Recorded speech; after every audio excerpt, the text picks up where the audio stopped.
Hello friends, आज हम discuss करेंगे यूनिट नंबर 4 जिसका नाम क्या है? Plant physiology. अभी तक हमने यूनिट 3 तक हमने क्या क्या स्टडी किया, सबसे पहले एक बार मैं उसका ओवरव्यू आपको कर देता हूं। पहले यूनिट में पढ़ा हमने कि हमारा लिविंग ऑर्गेनिज्म किस तरह से क्लासिफाई हुआ है, राइट? कि ऑर्गेनाइजेशन कैसा है, ठीक है, और उनको किन किन कैटेगरी में किस तरह से क्लासिफाई किया गया है, किन कैरेक्टर्स के बेस पर क्लासिफाई किया गया है, वेदर वो प्लांट्स हो, एनिमल्स हो, बैक्टीरिया हो, ह्यूमन बींग्स हैं, लॉट ऑफ जितने भी लिविंग ऑर्गेनिज्म हैं उनको किन किन कैटेगरी में क्लासिफाई किया गया है, राइट? जो सेकंड सेक्शन में, सेकंड यूनिट में हमने स्टडी किया कि उनका प्रोसेस क्या है, फूड के पार्ट क्या है, लोकोमोशन क्या है, बेसिक कैरेक्टरिस्टिक्स को हमने प्लांट्स के जाना, ठीक है। थर्ड कैटेगरी में हमने फ्लावरिंग प्लांट्स पे फोकस करने के बाद करके डिफर कैटेगरी ऑफ प्लांट्स के बारे में हमने अच्छे से जाना। सेल का स्ट्रक्चर क्या है, सेल के किस तरह से सेल डिवाइड होते हैं, प्रोकैरियोटिक सेल्स क्या होते हैं, यूकैरियोटिक सेल्स क्या हैं, इन सभी चीजों को हमने अच्छे से पढ़ा और समझा, राइट? अभी तक हमने प्लांट्स की जो RH व्हाइटएकर ने 1969 में एक किंगडम दी, स्पेसिफिक जो प्लांट एंड एनिमेलिया जो कैटेगरी दी हैं, उनको हमने सेल्स के अकॉर्डिंग किस कैटेगरी में काउंट किया है? That is in the eukaryotes में हमने काउंट किया है। किस कैटेगरी में काउंट किया है? यूकैरियोट्स में। अब यूकैरियोट्स में हमने क्यों लिया? Because of that presence of cell wall, right? Specific nucleus present है, बिल्कुल सेंट्रियोल प्रेजेंट है और डिफर ऑर्गेनेलिज प्रेजेंट है। हालांकि प्लांट सेल और एनिमल सेल का एक स्पेसिफिक डिफरेंस भी है। तो अभी हम यहां पर फोकस करेंगे किस पे? दैट इज प्लांट पर फोकस करेंगे, ठीक है। प्लांट की एनाटॉमी का जो थोड़ा सा पार्ट मैंने आपको फ्लावरिंग प्लांट में आपको एनाटॉमी आपको स्टडी करवाई थी। एनाटॉमी में हमने क्या क्या स्ट्रक्चर हमने पढ़े थे? रूट सिस्टम पढ़ा था हमने,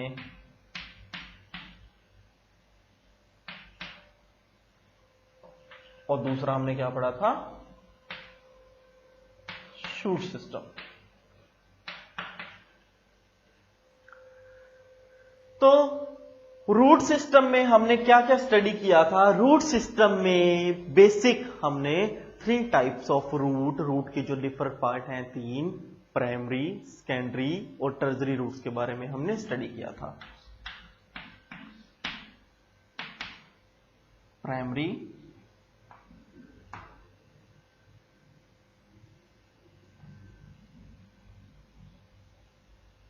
सेकेंडरी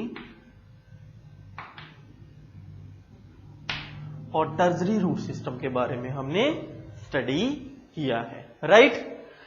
प्राइमरी क्या है, उसका फंक्शन क्या है? जब एनाटॉमी में डिस्कस की थी मैंने आपको बताया था कि वो न्यूट्रिएंट्स को लेता है और फर्दर प्रोसेस करता है। सेकेंडरी प्राइमरी की हेल्प करता है और टर्जरी सेकेंडरी की हेल्प करता है for the grabbing from the soil से न्यूट्रिएंट्स और वाटर को, वो मिनरल्स को वो लेते हैं, ग्रैब करते हैं और ट्रांसपोर्ट करते हैं with the help of vascular tissue named is the xylem and phloem, ठीक है। शूट सिस्टम में हमने डिफर पार्ट्स के बारे में हमने पढ़ा। पहला हमने पढ़ा था स्टेम के बारे में। इस एक एक वर्ड के ऊपर में डिफर वीडियो बनाई हुई है, आप वहां पर जाके आप देख सकते हैं। लीफ के बारे में हमने पढ़ा, ठीक है। ब्रांचेस के बारे में हमने पढ़ा और फ्लावर के बारे में हमने पढ़ा। फ्रूट्स को डिस्कस किया और सीड को डिस्कस किया था। इन 5 कैटेगरी को, सॉरी 6 कैटेगरी को हमने डिस्कस किया था। कौन कौन सी, मैं आपको दोबारा से एक रिवीजन इस वजह से दे रहा हूं बिकॉज प्लांट फिजियो को पढ़ने से पहले इस टॉपिक से, प्लांट फिजियो से फैमिलियर होना बहुत जरूरी है। जो भी स्टूडेंट प्लांट फिजियो को स्टडी करना चाहता है, हालांकि जब आप हायर क्लासेस में जाएंगे तो प्लांट फिजियो एक स्पेशल सब्जेक्ट भी रहेगा आपके पास, ठीक है। जैसे मैंने लास्ट आपको बताया था ना, बायोमोलिक्यूल्स जब मैं आपको पढ़ा रहा था तो बायोकेमिस्ट्री एक स्पेशल सब्जेक्ट रहेगा। इसी तरह से वहां पर आप पीएचडी भी कर सकते हो उस पर्टिकुलर बायोकेमिस्ट्री में ही, और इसमें प्लांट में यानी आप प्लांट पैथोलॉजी, प्लांट की जो फिजियोलॉजी में आप स्पेसिफिक आप पीएचडी भी आप स्टडी आउट कर सकते हो, ठीक है। तो ये चीजें जब तक आपको समझ में नहीं आएंगी, वो बेस जब तक आपको पता नहीं होगा, तब तक प्लांट फिजियो को पढ़ना आपके लिए बहुत मुश्किल हो जाएगा, ठीक है। और अगर आप ये चाहते हैं कि आपको through out the life in चीजों को आप रिमेंबर कर सकें, इजी आपके दिमाग में रहे, तो आपको एक बार प्रीवियस वीडियो आप देखिए इन स्पेसिफिक, मैंने आपको वर्ड्स के ऊपर, जैसे मैं बता रहा हूं, इंडिविजुअल को मैंने अच्छे से आपको डिफाइन करके दिया, बताया हुआ पर स्टेम क्या है, लीफ क्या है, ब्रांच क्या है, फ्लावर, फ्रूट्स और सीड, इनके डिफरेंट पार्ट्स, इनके फंक्शन, इनका रिप्रोडक्टिव सिस्टम, वो सभी मैंने आपको बताया हुआ है। किस कैटेगरी में जब पढ़ेंगे, जब आप एंजियोस्पर्म की वीडियोस आप देखेंगे ना,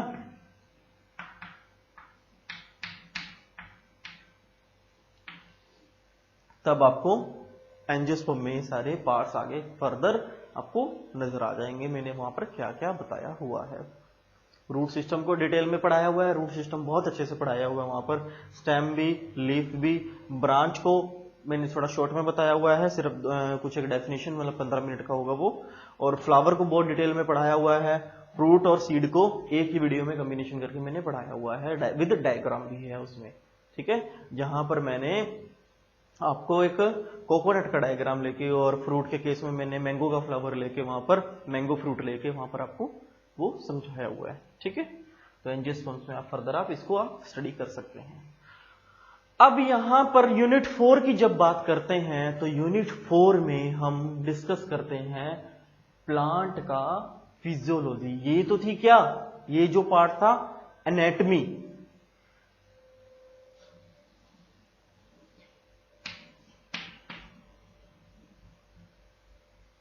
हमने एनाटॉमी डिस्कस की थी। तो एनाटॉमी क्या था कि उस पर्टिकुलर फ्लावर और फ्रूट्स के प्लांट्स का हमने इंटरनल फंक्शन को जाना था, ठीक है।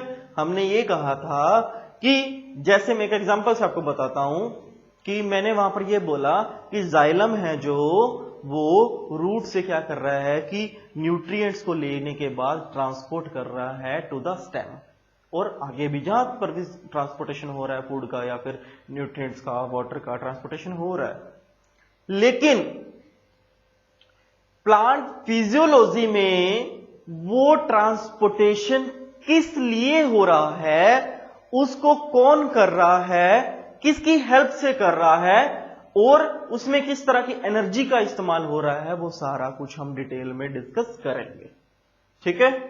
क्या क्या डिस्कस करेंगे, फिजियो मतलब कि उसका आउटर कैरेक्टरिस्टिक्स तो हमें पता है, आउटर कैरेक्टरिस्टिक्स के बारे में भी हम जानेंगे भी, उसका एक्चुअल में फिजियोलॉजी क्या है, फिजियोलॉजी क्या है कि अच्छा फिजिक्स को अच्छे से जानना, उसकी फिजिकल अपीयरेंस क्या है, ठीक है, उसको जाना, उसका फंक्शन हो रहा है, फूड प्रिपेयर कर रहा है, ओके जी कर रहा है, बिल्कुल सही बात है, लेकिन किसकी हेल्प से कर रहा है, जाइलम और फ्लोएम की हेल्प से कर रहा है, ओके, ये भी हमने मान लिया। ऑस्मोसिस प्रोसेस होती है, डिफ्यूजन होता है, ट्रांसपोर्टेशन हो रहा है, तो वो क्यों हो रहा है, किस तरह से हो रहा है, उसका इंटरनल मैकेनिज्म क्या है, ट्रांसपोर्टेशन का, रेस्पिरेशन का, सर्कुलेशन का, वो टोटल मैकेनिज्म को ही हम इस यूनिट 4 में प्लांट फिजियोलॉजी में हम स्टडी करेंगे।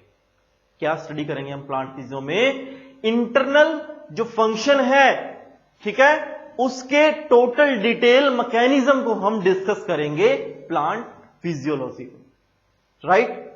तो आपको ये चीजें पता होनी चाहिए, एनाटॉमी और फिजियोलॉजी का डिफरेंस पता होना चाहिए कि एनाटॉमी को हमने सिर्फ एक फंक्शन जाना था कि यस ये पर्टिकुलर इंटरनल पार्ट है, रूट से यहां तक जा रहा है, भी जा रहा है, ओके, लेकिन वो जा रहा है किसकी हेल्प से जा रहा है, उसका नाम, उस पर्टिकुलर वैस्कुलर टिश्यू का नाम, ओके जी, वैस्कुलर टिश्यू मेरे को पता चल गया जी, जाइलम और फ्लोएम होते हैं, मान के चलिए मैंने अपने वैस्कुलर टिश्यू, मैंने नाम भी वहां पर मैंने जाइलम और फ्लोएम भी पढ़ाया हुआ है, ठीक है जी, ये मेरे को पता है कि जाइलम और फ्लोएम है, लेकिन जाइलम और फ्लोएम तो लॉन्ग टर्म के लिए इस्तेमाल होता है ना, जहां पर लॉन्ग डिस्टेंस के लिए आपको ट्रांसपोर्टेशन करना होता है, जब प्लांट में मान के चलिए अब एक पार्ट से लेके जाना है लीफ के बिल्कुल एंड तक, ठीक है, उस चीज के लिए हेल्प होगा ना, वो तो जाइलम और फ्लोएम का इस्तेमाल वहां पर होगा, ठीक है। थोड़ी दूरी के लिए अगर मान के चलिए एक सेल से दूसरे सेल में अगर ट्रांसपोर्टेशन करना तो जाइलम फ्लोएम थोड़ा चाहिए वहां पर, वहां से डायरेक्टली डिफ्यूजन से हेल्प जाएगा ना, ठीक है ना, ट्रांसपोर्टेशन होगा। और भी बहुत सारे मैकेनिज्म हैं, उन टोटल मैकेनिज्म्स को ही हम इस चैप्टर में हम डिटेल में डिस्कस करेंगे।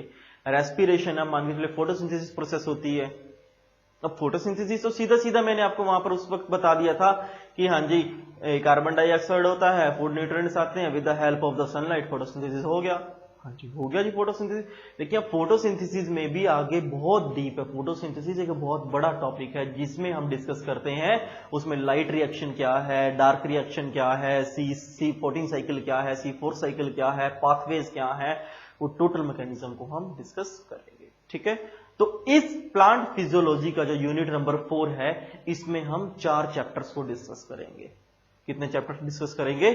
4 चैप्टर। वो कौन कौन से हैं आइए मैं इसको बताता हूं।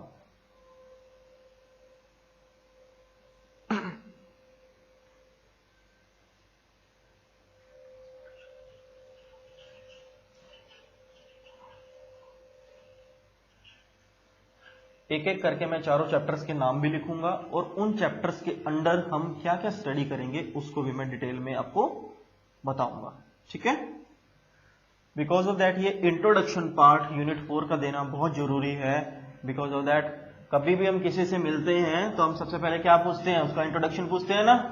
तो सिमिलरली जब हम किसी भी चैप्टर से हम इंट्रोड्यूस होते हैं तो हमें सबसे पहले उसका इंट्रोडक्शन हमें पता होना चाहिए कि वो चैप्टर क्यों है, क्या स्टडी करने वाले हैं उस चैप्टर में, और इस चैप्टर को स्टडी करने का हमें क्या बेनिफिट है।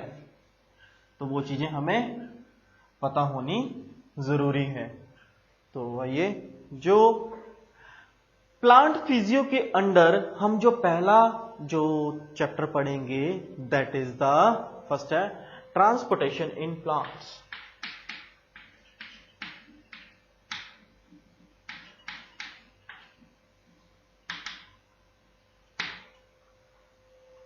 ट्रांसपोर्टेशन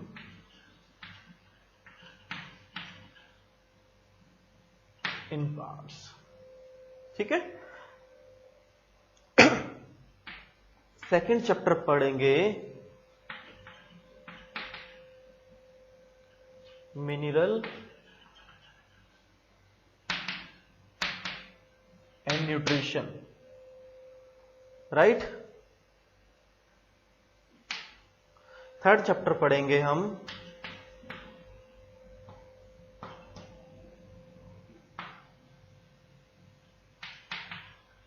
फोटोसिंथेसिस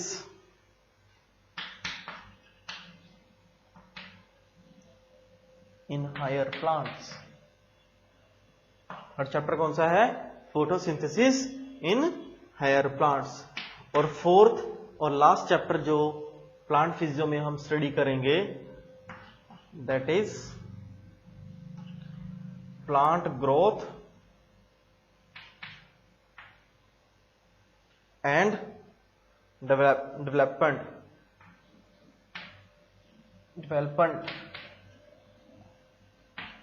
देखिए, जो पहला चैप्टर हम स्टडी करेंगे प्लांट फिजियो में that is transportation in plants. अब यहां पर वर्ड है ट्रांसपोर्ट। ट्रांसपोर्ट का मतलब क्या होता है? एक जगह से दूसरी जगह पर जाना, ठीक है। ट्रांसपोर्ट कर दिया उसको। अब इन प्लांट्स, अब स्पेशल मैं प्लांट्स की जब मैं बात कर रहा हूं तो प्लांट्स के केस में भी ट्रांसपोर्टेशन किस तरह से होता है, ट्रांसपोर्टेशन किस किस चीज का होता है। फूड का होता है, मिनरल्स का होता है, न्यूट्रिएंट का होगा, वाटर का होगा, ऑर्गेनिक कंपाउंड्स का होगा, ठीक है। बहुत सारे ऐसे पार्ट हैं जहां पर ट्रांसपोर्टेशन होता है और वो एक नेसेसरी पार्ट है किसी भी प्लांट के लिए, राइट। तो आपको ये चीजें पता होनी चाहिए कि ट्रांसपोर्टेशन इन प्लांट्स में हम क्या करेंगे। बिकॉज दैट आज मैं फर्स्ट चैप्टर आपको ये स्टार्ट आउट करवा दूंगा, ठीक है। ये आपकी एनसीईआरटी बुक के अकॉर्डिंग चैप्टर नंबर 11 है, ठीक है। लेकिन यहां पर यूनिट 4 है तो उसमें चैप्टर नंबर 1 है, ठीक है। Mineral nutrition, minerals and nutrition में हम क्या स्टडी करेंगे? मिनरल्स एंड न्यूट्रिशन में स्टडी करेंगे कि प्लांट्स के केस में कौन कौन से मिनरल्स पाए जाते हैं और वो किस तरह का न्यूट्रिशन प्लांट को प्रोवाइड करते हैं, और उन न्यूट्रिशन से ही आगे प्लांट किस तरह से प्रॉपरली वर्क करता है और आगे इनका क्या क्या यूज है और किस तरह से प्रॉपर सिस्टम वाइज ये वर्क करते हैं, ठीक है।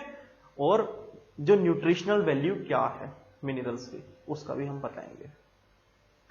थर्ड जो चैप्टर हम पढ़ेंगे, यानी चैप्टर नंबर 13 में कह सकता हूं आपके एनसीईआरटी बुक में, फोटोसिंथेसिस इन हायर प्लांट्स। अब फोटोसिंथेसिस तो हर एक प्लांट में होती है जो भी ग्रीन है, जिसमें क्लोरोफिल पाया जाता है, ठीक है। और क्लोरोफिल का है लीव्स में क्लोरोप्लास्ट, क्रोमोप्लास्ट, लिक्योप्लास्ट आपको बताया हुआ है। जब मैं लीव्स का आपको एनाटॉमी आपको बताई थी उसमें मैंने आपको डिटेल में बताया था, तो आप देख सकते हो प्रीवियस वीडियो भी, उसमें आपको समझ में आ जाएगा। तो फोटोसिंथेसिस प्रोसेस को हम जानेंगे किस कैटेगरी में? हायर प्लांट्स के केस में फोटोसिंथेसिस कैसे होता है। जैसे बहुत बड़े बड़े आम के पेड़ होते हैं, वो जितने भी हायर कैटेगरी के हैं plants, size wise, shape wise, ठीक है, स्पीशीज वाइज, ठीक है, क्लास वाइज, अलग अलग कैटेगरी में जितने भी डिफर कैटेगरी के और डिफर सेक्शंस के अकॉर्डिंग जो भी हम फूड प्रिपेयर करते हैं in the presence of the sunlight. अब आप ये कहेंगे कि पेड़ तो हमें खाना देता है, वो खाना खाएगा कैसे? नहीं, पेड़ को भी अपना काम करने के लिए एनर्जी की जरूरत होती है, और उस एनर्जी को वो किससे मिल लेता है? With the help of photosynthesis process. एक प्रॉपर इसमें साइकिल होती है, लाइट चेन रिएक्शन होती है और दूसरी होती है डार्क चेन रिएक्शन। नोट भी कर सकते हो आप, दो तरह की चेन होती है, लाइट चेन रिएक्शन होती है और दूसरी होती है डार्क चेन रिएक्शन। अब लाइट चेन पाथवे है, जो लाइट चेन रिएक्शन की बात कर रहा हूं, उसमें एक अलग मैकेनिज्म होता है और डार्क में एक अलग मैकेनिज्म होता है। दोनों मैकेनिज्म्स को हम डिटेल में स्टडी करेंगे, ठीक है। फोर्थ है plant growth and development. Plant growth, अब मैंने जब आपको थर्ड यूनिट करवाया था और उसमें मैंने मियोसिस और माइटोसिस पढ़ाया था, ठीक है। और मियोसिस और माइटोसिस पढ़ाने से पहले मैंने उसका इंट्रोडक्शन की एक अलग से वीडियो बनाई थी, राइट। उस वीडियो को आप देखिएगा तो उस वीडियो में मैंने आपको बताया था कि कोई भी सेल है लिविंग ऑर्गेनिज्म का, चाहे वो प्लांट का है चाहे वो एनिमल का है, उसकी एक सेल लाइफ होती है। वो एक पैदा होता है, अपने डीएनए को रेप्लिकेट करता है, उसके बाद उसकी ग्रोथ होती है, ग्रोथ के बाद वो प्रोसेस करने के बाद अपने फंक्शन को परफॉर्म करता है और दोबारा से वो डिवीजन को अकर करता है, प्रोसेस करता है। अब इस टोटल पार्ट में जब वो G0 फेज से G1 में आता है, एस सिंथेसिस आता है, G2 जब दोबारा से गैप 2 पोजीशन में आता है, उसके बाद दोबारा से M फेज जब स्टार्ट होता है तो उसमें प्रोफेज, मेटाफेज, एनाफेज और टीलोफेज प्रोसेस करता हुआ, सारे फंक्शन को परफॉर्म करता हुआ वो ग्रोथ को आगे प्रोसेस करता है, उसके डिवीजन को प्रोसेस करता है। अब किसी भी प्लांट की, किसी भी एनिमल की ग्रोथ तो तभी होगी जब उसमें सेल डिवाइड होंगे, राइट। अब सेल डिवाइड ही नहीं हो रहे तो ग्रोथ कैसे होगी? लेकिन कई केसेस में क्या होता है कि सेल डिवीजन अगर नहीं होता, लेकिन वो प्लांट जो सेल है ना वो अपने आप में बड़ा हो जाता है, अपने आप में मैच्योर लेवल में आ जाता है और प्रोसेस उस फंक्शन को परफॉर्म करता है। तो इंडिविजुअल सेल जब फंक्शन परफॉर्म करता है, ठीक है, that will called the unicellular count उसे करते हैं। लेकिन प्लांट के केस में ऐसा नहीं है, प्लांट के केस में ऑलवेज मल्टी सेल्युलर ही होगा और उसके प्रॉपर डिफर सेल जब मिलते हैं ग्रोथ के थ्रू, डिवीजन के थ्रू, और उनकी ग्रोथ होती है, तो सारी डिटेल हम प्लांट ग्रोथ में, और उसके बाद जो वो बड़ा होता है अपना फंक्शन परफॉर्म करता है तो उसकी कंप्लीट डेवलपमेंट किस तरह से होती है और उसका प्रॉपर ग्रोथ कैसे होती है, इन दोनों चीजों को हम इस चैप्टर में हम डिस्कस करेंगे। ठीक है, तो आपको समझ में आ गया हमें क्या क्या हमने अभी तक। मैं थोड़ा सा ओवरव्यू कर देता हूं। प्लांट फिजियो को हम स्टडी करते हैं तो कंप्लीट मैकेनिज्म्स को हम स्टडी करते हैं जो इंटरनल बॉडी में परफॉर्म हो रहे हैं। कौन कौन से मैकेनिज्म परफॉर्म हो रहे हैं? सबसे पहला जो प्लांट बॉडी में हो रहा है दैट इज द ट्रांसपोर्टेशन हो रहा है मिनरल्स का, न्यूट्रिएंट्स का, एक पार्ट से दूसरे पार्ट में जा रहे हैं, दूसरे पार्ट से एक पहले वाले पार्ट में आ रहे हैं।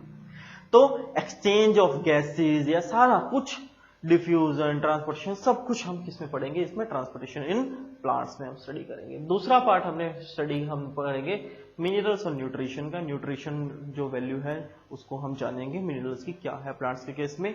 थर्ड, फोटोसिंथेसिस को हम जानेंगे, लाइट रिएक्शन और डार्क रिएक्शन को, और प्लांट ग्रोथ की लास्ट चैप्टर में प्लांट ग्रोथ कैसे करता है और उसको डेवलप कैसे करता है अपने आप को, उन सभी चीजों को हम अच्छे से जानेंगे। ठीक है, तो फ्रेंड्स इसी के साथ आपका यूनिट 4 का जो प्लांट फिजियो का जो मेन, अब यहां पर आपने स्टार्टिंग में देखा होगा मैंने कोई हेडिंग नहीं बनाया था, लेकिन अब हेडिंग इसलिए बना रहा हूं बिकॉज दैट मैं सारा कुछ बता चुका हूं आपको डिटेल में। एक बार ओवरव्यू मैंने सभी चैप्टर का दिया था, तो इसका हेडिंग रहेगा plant physio, that is the introductional part है ये।